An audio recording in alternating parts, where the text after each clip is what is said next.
Looking down Main Street to the east, you can see a dark purple and black cloud on the horizon. The cloud looks big, maybe as big as the town. Judging from the strong wind today, it may be here in less than an hour. This is not Ackerton's first brush with a cloud of negative energy. Immediately, the merchants break down their tents and many market patrons hurry into their houses and basements. Shutters snapshot all down the street. The animal sellers hastily bargain with landowners, then push their sheep through storm doors into basements. A baby cries madly despite her mother's tense reassurances. Some people uproot flowers as they pass them. They'll be no good to anybody else soon enough. Since everyone will be sheltering inside soon, you could help out the town with some magic, but you think it would take some very powerful magic indeed to stop the cloud. Use automation repair. Hmm. This might, cause okay, we already said how really bad it might be to have uh, a death cloud hit the Great Storm. So I don't know if this is Mhm. actually going to be good if I summon a thundercloud above us by accident. Mhm. Part the cloud with negation magic. Use divination to find stragglers whom this cloud might kill. Take shelter with myself and continue my magical studies. You just always have the option to just ignore it, just like I do. everything. As much as I want to do this, You feel you're afraid of that mixture, aren't you? I'm real afraid. And they didn't Your mention it. best, but your best thing is automation too. It's divination. Oh, it's divination. Okay. Yeah. Yeah, you could just do divination to try and like Then the issue of best that case. is that they'll know I use divination because these aren't monsters and stuff. Now it's people. Yeah. You And know, it's to save lives. What do you want to do? yeah, let's do it. Let's do it. Maybe they'll be grateful, or you could do the fans. Or I could do the fans. I think we're both in agreement. You don't have the skill to part it with negation magic. No. You're gonna stand up there, put your hand up, and get it melted. Well, I wish I could. I wish, like, you see how this has, like, a good and decent? I wish I could see that with these. Yeah. Because this bar, I don't know how far it stretches, so I don't know what the It range I doesn't have go. to work with. It doesn't go to that far. Like you're pretty good at divination already. That's what I'm wondering with automation. If I'm good enough at automation to get the fans to work. Well, look at it this way, Kai. Judge it in relativity to how many opportunities you've had to improve automation. Which, granted, you can't know all of them, but you've taken most of them. Yeah, you know what? Let's go with the fans. I feel like this is a worthy cause. Hmm. Or I'm gonna destroy the town I love horrendously. how we just know, like, just casually, like, by the way, giant fans over your town. Just Didn't know haven't about worked for that. years. You recall playing on the town's ancient fans as a child, all right. Five rusty rotary fans, each about 30 feet tall, sit at a 45-degree angles on the eastern perimeter of the town. The metal frames dividing them by for excellent slide. And the metal frames dividing them made for an excellent slide. You honestly have no idea whether they are originally purely mechanical or powered by automation. The sheltered area beneath the fans, where gears may once have been, appears to have been stripped bare long ago. Perhaps the fan blades were left behind because they were too rusty. You pull a hammer and chisel and some vials of silver powder from your belt pouch and begin inscribing runes on the fan blades to power the rotation. You tensely try not to waste any silver, balancing the speed of your work with accuracy gained automation. Your hands shake, but you can't help it. A shadow is cast over your work as the black cloud approaches. The cloud itself seems like a very strong wind with a hint of swarm like buzz. Flabellum, Ingus, Reviviscat, Item. It just ends with item. Lightning strikes 5 times in a row, once on each fan, crackling down the length of each blade. Let's see.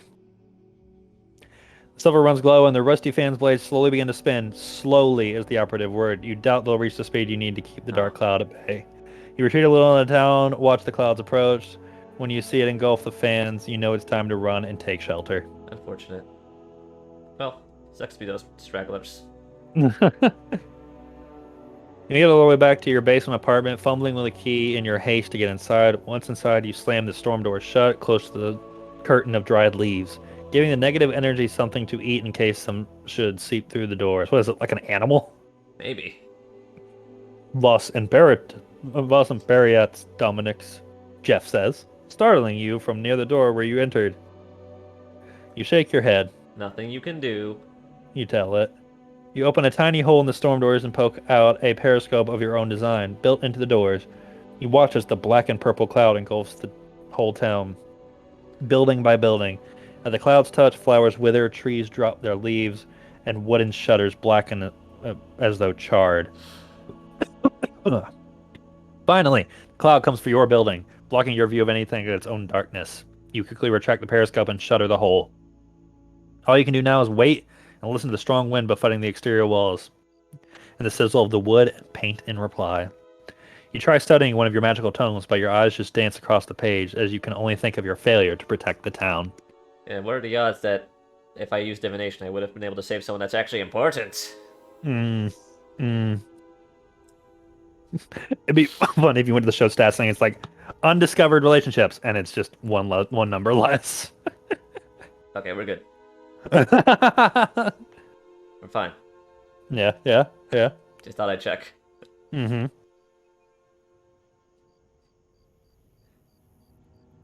All right. The next day is spent rebuilding and replanting, an effort that the whole town takes part in. You pitch in as well. The physical labor is good for you, as is getting to know your neighbors better. You gain some fighting, Charisma, adoration. gets manual labor. Townsfolk fix wooden gates that have been eaten through, dig up withered grass, and plant new seeds, and slaughter livestock that won't have enough to eat in the coming months. Poor livestock. And then, as is traditional, there's a party the next day to celebrate everything the town has. The market square is festooned with colored paper streamers and lit with red, orange, and yellow glow bugs, swarming around, illuminating the gathered townsfolk. A great hog carcass turns into a spit in the center of the square. You wonder whether it belonged to the swineherd or who reportedly died in the cloud. Ooh. Oh. Well, I think we know who the straggler was. There's this. Oh no, we could have had more food. The smell of cooking meat hangs thick in the air. The fiddler, a young person with spiky hair and ample piercing, plays a merry tune to entertain the people in a long line for food. An area to the side is cleared for dancing, and many Acrotonians are already reeling from the tunnel through tunnels of hands and do-si-doing around their partners. The fiddler finishes their song and everyone claps. Before they can start another one woman sings loudly, "Who's got a lot of luck?" And the crowd around her sings back, "We do!" The fiddler gamely accompanies Ackerton's favorite song. Hey Kai, what's Ackerton's favorite song? Who's got a lot of luck? We do. We got our loves, our friends, and you. The world is broken, but we've awoken to all our treasures true. We thought the world would end. Look now, we've got a lovely world, and how smiling faces and warm embraces will happen anyhow. Who's got a lot of luck? We do. Loved ones and good companions true. If once again the world should end, we'd start this song anew. Please start with dance. Get a dance partner, but make it Jeff. No. What do you think of the town song? Let's just go. Needs more cowbell. Needs more cow. I think that gives me humor. I think that one gives me some humor right Some there. humor. Yeah, yeah. You smile. Even in the midst of sadness, the town has always rallied to lift each other's spirits. Why not be optimistic? Your communities can't be broken by some random bad weather events, however destructive. The fiddle player goes back to improvising, and you spot Tal at the head of the meat line, dressed in a dusty crimson tunic and wearing her purple stuffed monkey. Oh. Monkey Noodles, with his floppy arms tied around her waist. She has a sword and a leather scabbard at her waist as well. It must be the one you bought her. She sees you, smiles and waves. You can't hear what she says to the man handing out the meat, but in response, he gives her another extra big slice of pork. Tal comes over and offers to sit with you. Are you going to eat the pork? Yeah, all meat's good. Why wouldn't I eat the pork? Alright, I eat meat, not pork. Tal offers you some of her pork, and you share. Thanks for the sword, Tal says with a smile. It's really nice. No problem. You say. I got you something too. She reaches into a belt pouch and pulls out a silver comb. It's a very nice comb with a curved spine that looks like a dragon. But you admit to yourself, you were hoping for some kind of magical artifact or something.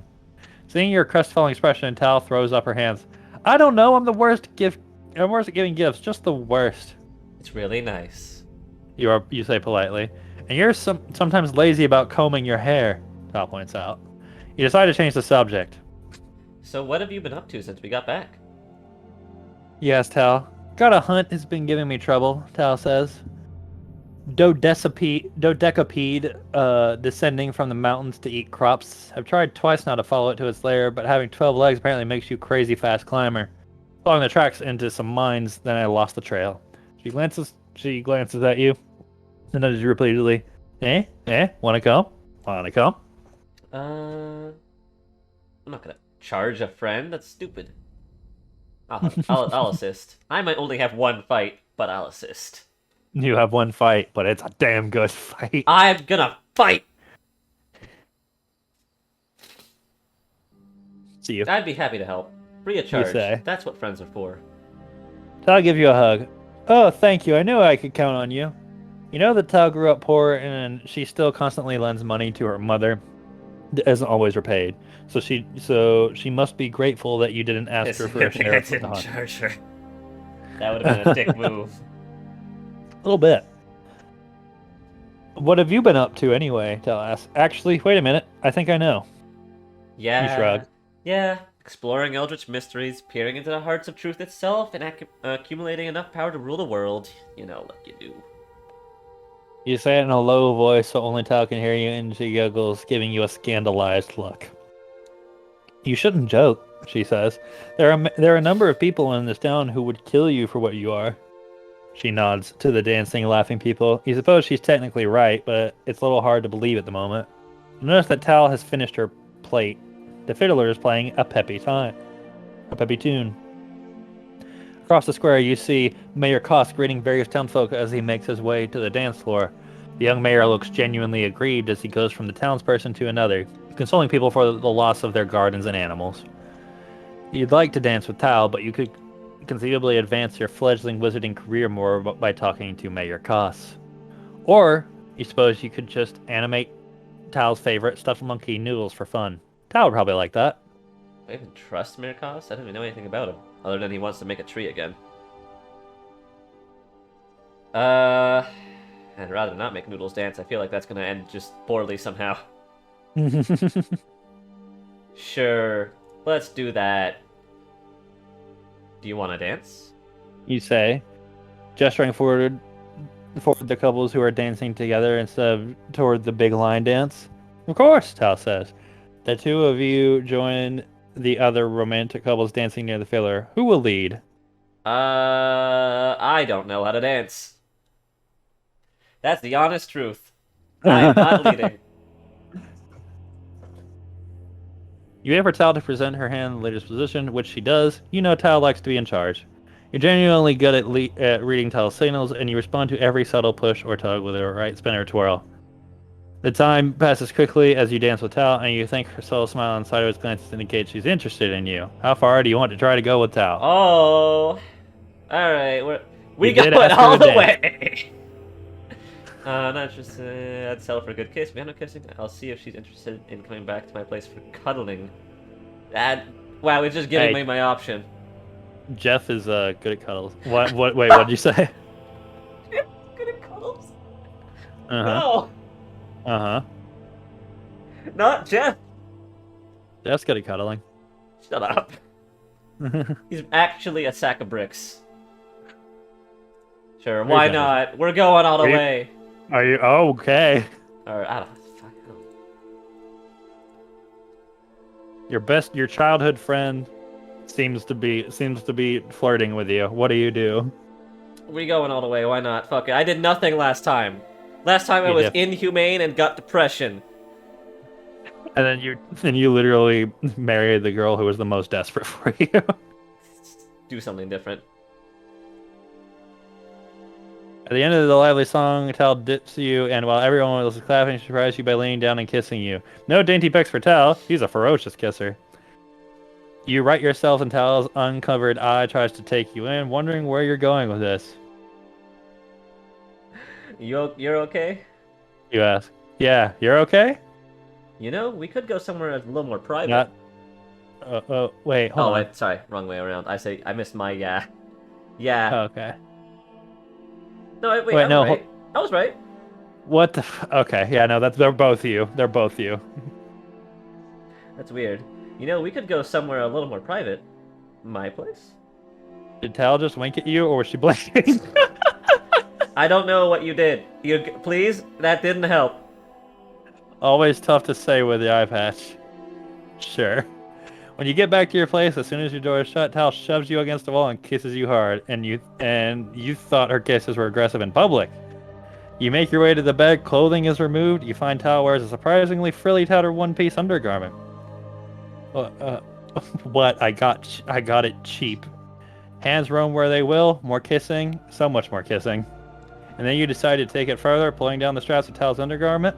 Tal counters by relieving you of your garments. The rest of the night goes exactly as you There had we hoped, go. while Jeff stands in the corner. He still has a tarp over him, I think. Hopefully. You awaken the next morning a bit groggy, having stayed up rather later than you intended. Bon Marn Dominix, your column tells from the corner. Oh god, he didn't have the tarp. He was watching. Oh, I wonder what that means. Hey. You, Oh, sorry. Good morning. you say.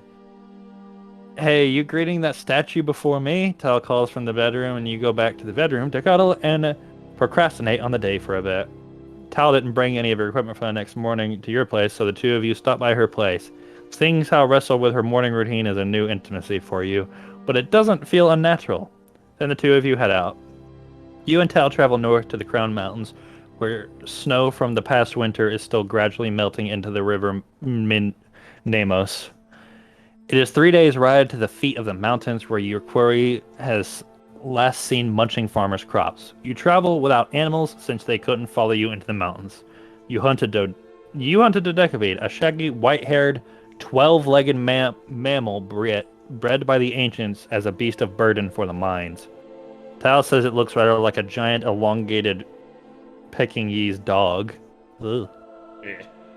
The Dodecapede's tracks are not great feet to spot. Each depression is nearly 2 feet wide, leading very evenly up the hill through new fallen snow.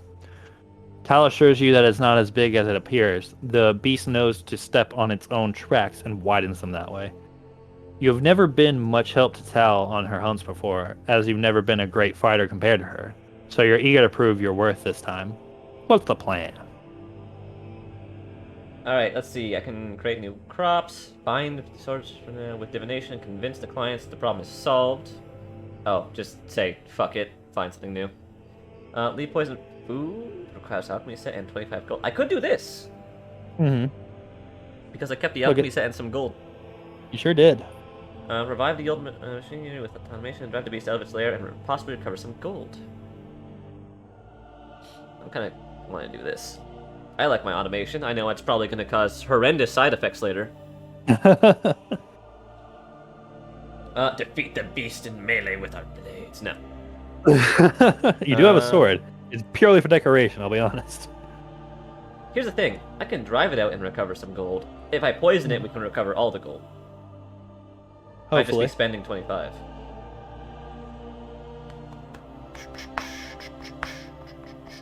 Hopefully. What did she want to do? Did she want to kill it, or was she trying to just drive it out? Oh, you're gonna kill it. Yeah, this won't... This will just make it leave, and then we will lose our mark. This might...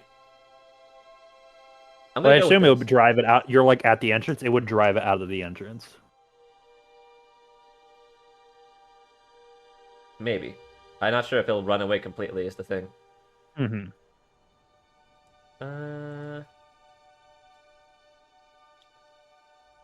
Boy, I have a decision here. You sure do. I think automation is fun. That's my answer. Robots. Well, I want to tone down my automation. I did use it last time. It All right, failed last time it too. It did fail, which is the bad part. It wasn't even worth it, so I'm gonna go with the poison. Alrighty. After following the tracks to the beast's lair, an abandoned mine entrance in the side of the mountain, you unstopper a vial of viscous green poison that you created before leaving town. You also remove some giant orange yams from your pack and coat them with the poison. Then you leave them outside the mine entrance, retreat to a vantage point behind a large snowdrift, and wait. The dodecapede eventually emerges from the mine at least halfway, and you watch as the many-legged giant dog snarfs up the yams. Still hungry when it finishes, it looks around, sniffs the air for more food, and then keels over dead. So that worked. Well, it did. An exploration of its lair afterward uncovers some gold nuggets. Steve, hey, you did it. I knew it. Mine, which you and Tal split. It makes up the poison's cost and then some. Gain You meet up with Tal's clients, all grizzled farmers at a tavern's back in town. Tal produces the bloody head of the dodecapede from a large sack, which silences the tavern as everybody turns to stare. But the farmers cheer and clap, and Tal receives the reward and is pleased. Since you and Tal are both tired from your travels and the hunt, you part ways with few words and go to bed a little early. Between your excitement at your discoveries from the Sunken Academy, the unexpected arrival of the negative energy cloud, as well as Tal's invitation to the hunt, you have been delaying your decision about your relationship with the town. When you were younger, you imagined becoming an official town wizard.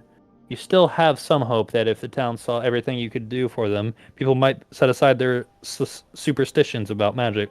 But perhaps that is naive. What will your relationship to the town be? I'm gonna be honest. If I saved the... If I used my divination magic and saved that person before, I might have gone for this. But I didn't.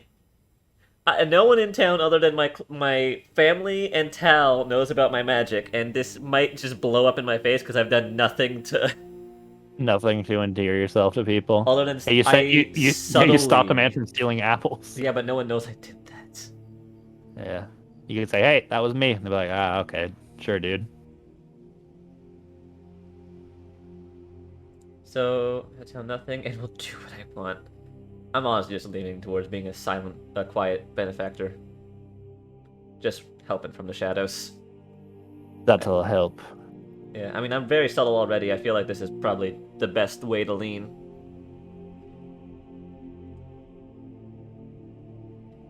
Alright. Alright. You aren't certain people are ready for Public Town Wizard. Better, you think, do good deeds from the shadows and hope the right people notice. How will you try to serve the town in a discreet way? Find and blow up their base. Discreet.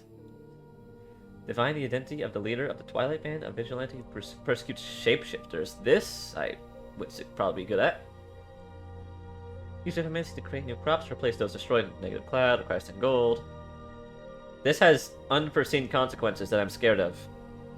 Glamour up No, I'm gonna use the divination to find this band of vigilantes. Let's do that. This might cause very bad stuff. Yeah. Are they gonna learn where you are? Yeah. Yeah, they will. You just get there, and you and the cops get there, and they're like, "Hey, he's a wizard." Fuck you. I'll do it. Why not? It gets risky when it comes to people, but if I'm dealing with someone that's already untrustworthy, so I mean, it'll have negative consequences like anything here. Mm-hmm. So I can deal with this one, I think. Twilight Band is a group of Akritan citizens who burned down the houses of suspected shapeshifters. Oh, literal hate crime. Okay. Okay, this is racism. They come out only at night, dressed in indigo robes with a white mask that conceals their faces. So their identities are a mystery. They will probably pose a threat to Tal someday, unless you do something. Alone in your apartment, you place your fingers to your temples, close your eyes, and send your mind reaching for the identity of the leader of the Twilight Band. Mysterion nomai, apocalypto indico platistos. An image forms in your mind of Banker Sarah, your landlord. Oh, uh-oh. That's actually really bad. You can't quite believe she's in charge of the group, as unpleasant as she may be. In your vision, Banker Sarah meets with a well-heeled male client at the local bank. She seems distracted, casts a suspicious glance your way. You dispel the vision, though you think she may already have realized it was you who was spying on her. Your situation may become urgent. She has the right to search your apartment, and if she does, she finds evidence of magic and violation of the lease. You could get into a lot of trouble before you can get her in trouble. What do you do with this new information? All right, Kai, things have escalated quickly. It's either gonna be Kai, sneaking. I'm thinking it's either between sneaking and running to the bank and silencer. No, this just involves me killing her. This this is might. murder. I'm gonna sneak into her living quarters to obtain proof. Because he won't believe the mayor won't believe me on my words. Yeah, he's like, my landlord's the leader of this racist gang. How do you know? I just know. Yeah, that won't work. You decide that divination. Hey, it could be Phoenix, right? It's logic.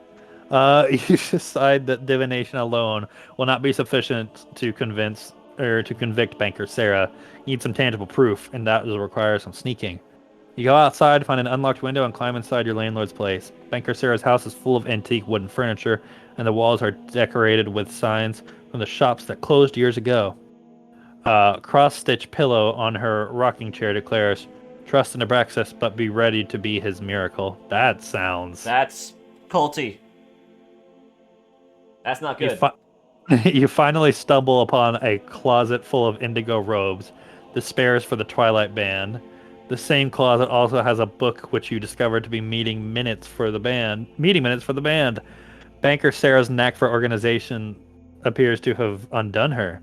She has named and implicated the members of her own hand. Oh my god, she's a terrible cult leader. Okay.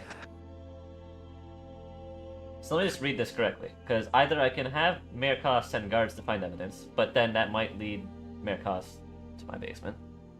Take the book, steal nothing else, valuable small stuff in addition to the book. She won't need the stuff in jail, clean her out. Basically, oh, okay, so I think this already says I'm calling the cops at this point, right? Yeah, basically, you're here to get evidence. They assumed you're here to get evidence. So Meeting minutes. The book, you literally the book is the most implicating thing. I'm gonna be honest, so I don't want to take that. And not valuable stuff, small stuff, in addition to the book. I mean, it honestly wouldn't even be hard to steal from her because you just move it downstairs, move her valuable stuff downstairs. So I'm just. The only thing I'm confused is like, why can't I not take the book? Don't I want them to find the book? No, you're bringing it to them. You're saying, "Hey, I Oh! found." Okay. What did you think was happening? I thought the guards were coming here while I was here, basically. No, it's saying, "What do you want to take?" Okay. It's saying the top one is steal nothing and have him send the guard here. Right. The book was most implicating. Valuable small stuff in addition to the book. She won't need stuff here. That's between these two. It's just whether or not I want to take this valuable stuff. I know you don't want to clean her out. No, I don't want to make it look like she's been, like, fucking ransacked, and then it could have been, she could plead that she was set up. So I'm gonna go with this. I want some money. I'm not that good of a person. Hey, you're stealing from a racist. It's fine. Holy shit, that's a lot of gold. So I raid. There you go. You raided Banker Sarah's jewelry counter for some choice pieces before slipping out the window again. She won't need that stuff in jail. Increased calculation. You decide to turn in Banker Sarah partly because she's less likely to discover the missing valuables if she's in jail. I love how it assumes your motivation is now stealing from her and not reporting her. Reporting her is just a benefit. It's not because she found out that I have divination, which is crazy, but... You find Mayor Koss alone in his office, a converted pub where he helps citizens from behind the bar. That's kind of cool, honestly. I like that. Koss's spectacles give him a scholarly air, but he has a ready, friendly smile. His belt is overburdened with various pouches and tools hanging from it, including a book pouch, a sheath for a pen, lockpicks, and a bag of dice. How do you know Koss, besides as mayor? Were we in a band? I was flying kites, replanting after death clouds came through. It's probably... Yeah, maybe I did some community service. Who knows? You know what? I kind of want to do something. Like, I feel like this is fun. Let's say I'm in a band with him. I play the bass. He was like the vocalist. Koss has been mayor for 8 years. Before that, he was a kind of dilettante like yourself, doing odd jobs for everyone in town. You know, he had a lot of spare time, and he had a band. What instrument did you play in Koss's band? The Cowbell. cowbell, the flute, the drums, the fucking cowbell. Fucking great. I'm not playing the cowbell. I'm playing the trumpet. You've always had a bold style, and your instrument reflected that. I am very optimistic. Hold up. Can I just check how Yeah. optimistic I am? Also, here's my divination. Look at that. It's. You caution to the wind, my friend. I believe. By the way, you know all those things that you say, I didn't get to make a decision there, I just kind of did things? This is what determines that. There it is. The personality traits. But yeah. Now we have Koss, the mayor. You have a better relationship with the church than you do with him. Apparently, Which your band is- didn't end well. Apparently not. Alright. It's looking like I'm sticking to automation and divination, surely. Bibomancy is like my last ditch. Fivomancy is in emergency situations.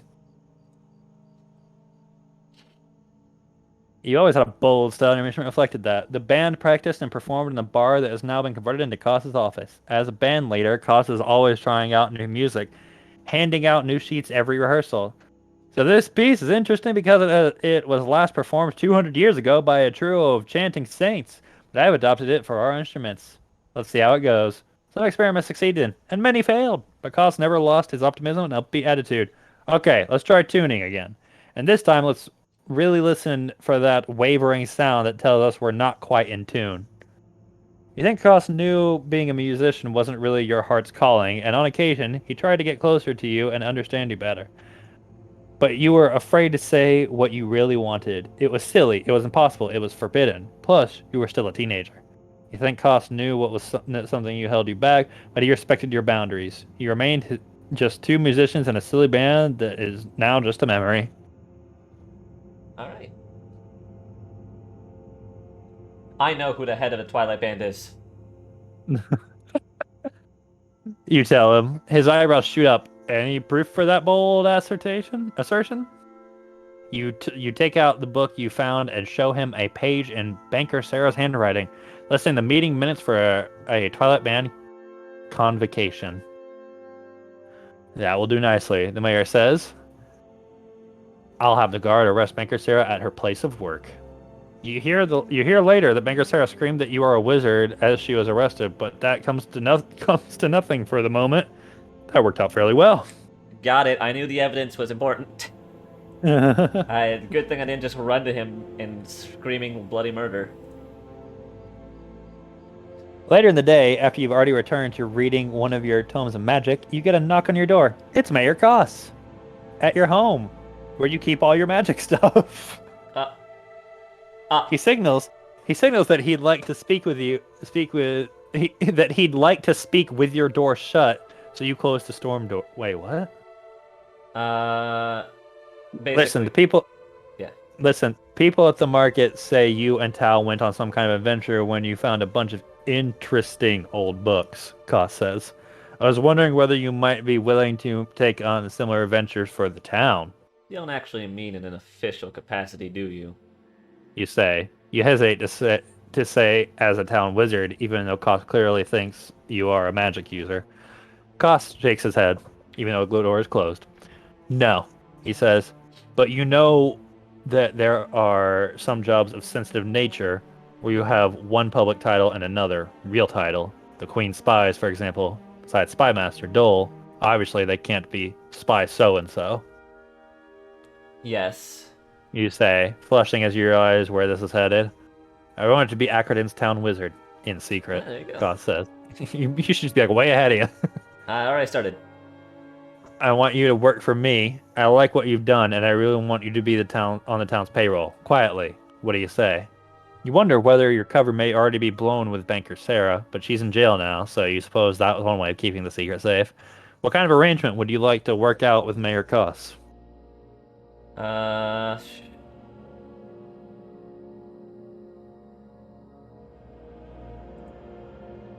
So basically, I'm gonna choose between these two. Am I going to be formally the town's secret mayor? or secret wizard, or am I going to just keep it a side job and not even have it be official capacity? Also, hey, Blue Draconics. I kind of want to work. I want to get a payroll. I think I'll do this. Okay. I'll take your offer of secret employment. You tell Koss. Excellent, Koss says. Now, what tile would you like as your cover? Well, I'm probably a scribe, so Yeah, you can make something up. no. Streamer. No. I'm gonna go scribe. The town streamer. No. Pokemon trainer, What about scribe fishy? you ask. Yes, that's good, Koss says. If you're ever caught with your tomes of magic, we could claim that you were just copying them for a client. Plus, anyone can see you're rather bookish looking. That's all in order. I feel like that was a backhanded something. Okay. With that, you agree to be a secret wizard for the town. You'll be holding one title in public, but in truth, you'll be serving the town with your spells. You can hardly wait. The mayor hands you an advance in the form of a pouch of gold. Man, you're just raking in the dough. Dang. Can't wait to go to the market next time and fund the tree. The first of many, I hope, Koss says. As you count the money in police disbelief, he takes his leave of you. Neat. I like, since you had the cellar door closed, I like to think he was just sliding it one at a time between the two doors. Here you go. Like a friggin' arcade machine. You awaken in the night to the smell of smoke. It's pitch black in your bedroom, but when you move to your living room, you see Jeff running back and forth from the kitchen, tossing buckets of water on your storm doors.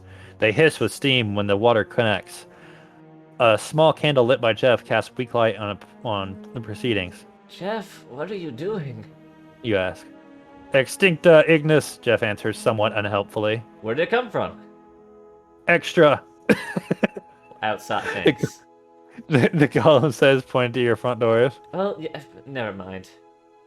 You cast a divination to see the cause of the fire. Mysterion nomai, revalabit aitia, pircagius. Goddamn. Your vision reveals a mob of towns bearing the storm doors of your apartment, which are flaming like logs on a campfire. Townsfolk are dressed mostly in rough clothing of day laborers and farmers, though a few well-dressed nobles stand among them. You recognize faces from around town but see nobody you know personally. A cry goes up and call and response between one member of the mob and the rest. Abraxas is the only god! Long live Abraxas! Abraxas is the only god! Long live Abraxas! Uh-oh. They didn't ask you your thoughts on Abraxas, the one true god of the church, but you suspect they think your wizardry is incompatible with being a pious believer. In short, they probably want to kill you because of your use of magic. Perhaps you haven't been as careful as you thought. Yeah, probably not. Canceling the vision, you run buckets back and forth from your water basin in the kitchen, tossing the water to meet the red-hot doors with a sizzle. You'll have to make an automated fire engine at some point, you think. With enough water, the doors cool down, and you think the flames are probably dying or dead on the other side. You can hear a dull roar go up from the mob above. They probably think you're fighting the fire with magic. Fucking Christ. Okay. Let me just take a look at my stats. Let me just take a look. I have a lot of charisma, actually. They do. Where did that come from? Don't know. Gonna be honest, I'm decently charismatic. I know that can go very high in these games, but I mean, honestly, am I confident enough in my 5 charisma to have them to just leave? I'm not gonna glamour. Yeah, do I make it look like I'm not here? Sorry, no. They're gonna trash your place, though, aren't they? Yes. Divination on cost. I could get cost to help, but I feel like that just might implicate me more to these people. Is my problem. I'm not going to fucking kill them with Jeff or my swords or negative energy. So pretty much it just comes to this. And I think what the hell? Blast them with a ball of negative energy. I am optimistic this run. My words will reach them for Sure. I love the thought that Mayor Koss hires you in secret, and literally that night you massacre like a dozen townspeople with a blast of like fireball. All right, here we go. You unbar the doors and poke them open with a long stick. Stop! You cry. I come in peace. You have a commanding enough presence that the crowd is willing to give you the benefit of the doubt. They are silent. Who is any of us to know the will of Abraxas? You say. Are all of you as wise or as generous? Is it not the first rule of Abraxas love, since he loves us? Let love be your commandment, and let Abraxas be my judge. If you wish to weed out those things hateful to Abraxas, start with hate itself, and cruelty, and vice.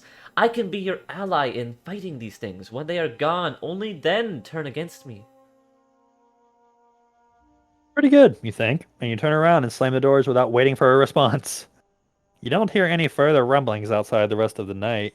The mob appears to have left. A few hours later, still unable to get to sleep, you open the doors and confirm your suspicions. They're gone, but you wonder whether they'll be back. If not tonight, then someday. I think at the very least it worked to some degree. At least they're not burning my house down. Yeah. So, it By the way, did. Huh? who lives upstairs? Can you not just own Sarah. the whole house now? She's in jail. Exactly! She did live upstairs, and then she got sent to jail. You used to just move into the rest of the house. I could. The landlord's in jail. Maybe I own it now. Is that how Yeah. that works? I have no idea. But, I mean, in truth, I feel like it could have gone worse. Probably Oh, better. absolutely. They could have just shanked you immediately. They could have just killed me and continued to burn my house down. But Yeah. it also probably could have gone better. Who knows? You could have had Jeff go on a rampage. I could have, yes. I gained more gold, oh my god. After your handling of that mob, things are quiet for a little while. Koss asks you to handle a few criminal causes of sensitive nature for the town, which you do adroitly, bringing the suspects in alive and with minimum fuss. What do you do? Good lord. Maybe more blackmail with my divination. That's probably true. Or send Jeff after them. So far, no one knows of Jeff. Other than Tal. You and Tal go on some hunts together and get to know each other still better. Yay. Then, just as you think you might have hit a steady rhythm in the town, your life is disrupted again. A pair of inquisitors has come to town, and they are very interested in talking to you. Ah.